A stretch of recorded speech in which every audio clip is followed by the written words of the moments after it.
Hi, I'm Lynn Wise, editor here at Stratfor. With me today is Scott Stewart, our Vice President of Tactical Analysis. Today we're going to be talking about the second escape of Joaquin El Chapo Guzman, the leader of the Sinaloa Cartel. So, Scott, let's start with the actual escape, the alleged details of this escape they're pretty sensational. El Chapo was arrested last year and has been in El Altiplano prison ever since, which is supposedly Mexico's highest security prison. He's under a lot of scrutiny.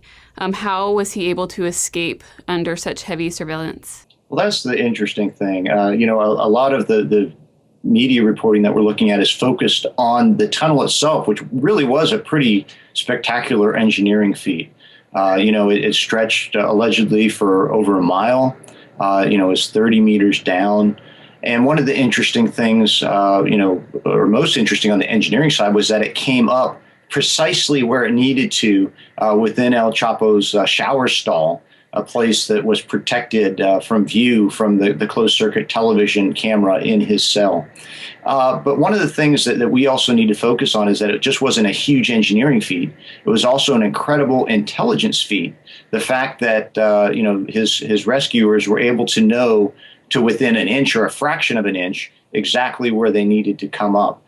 So that's showing us that someone definitely had gained some incredible intelligence, not only on where El Guzman was specifically, where his cell was, the layout of the cell, but they also needed to know something about the procedures at the prison and what time was most ideal to make the escape. So all told, it was really a pretty incredible escape from both an engineering and an intelligence perspective.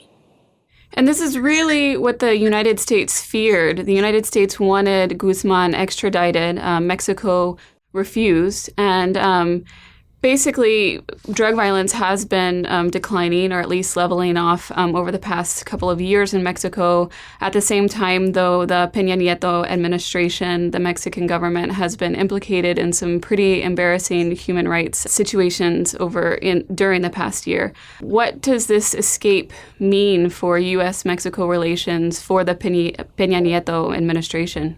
Well, obviously the Americans are going to be angry. We've seen repeated statements from officials in the United States, the DEA chief and several other people, hey, we told you so. This is what we were afraid of. This is why we wanted him. But at the same time, there's that anger. There's also the realization, that they're going to have to continue to work with the Mexicans. And so this is going to strain the relationship a little bit, but it's not going to, completely destroy it. And really overall, while there were some kind of bumps as the Peña Nieto administration came into office and they changed the way that cooperation was going in counter-narcotics, basically they had brought everything together under the Interior Ministry instead of letting different U.S. agencies go to specific Mexican agencies. But still, despite those changes and a little bit of the waves they created, things have been on the upturn and cooperation had been going quite well. And so I think it's going to continue well, but you have these road bumps. We saw similar incidents last August. When an old-time narco, one of the leaders of the Guadalajara cartel, was let out of prison on a technicality that probably involves some bribery, and the Americans were very upset about that. And of course, they're still also working with the Mexicans to look for him, and that's a guy by the name of Rafael Caro Quintero. So there's going to be a little bit of agitation and anger, but they're going to still continue to work together.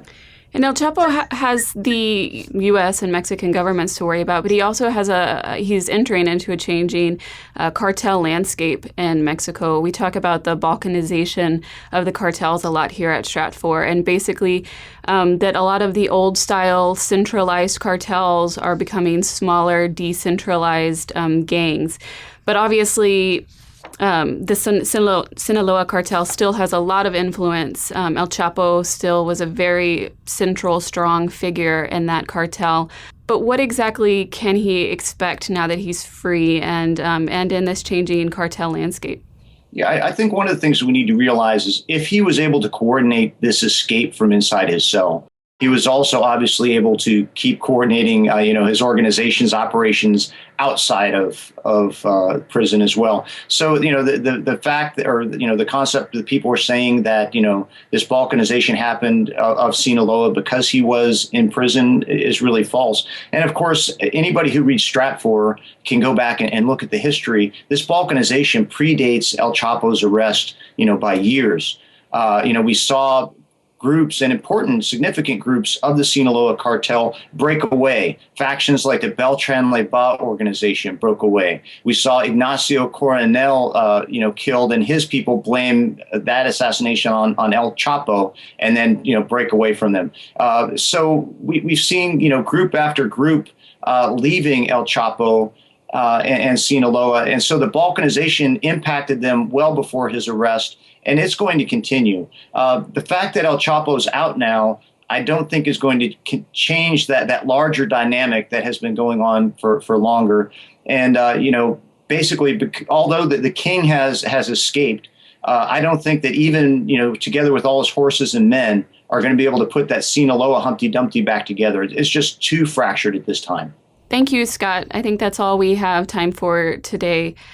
For more on this and other topics surrounding Mexico and the drug war, please visit stratfor.com.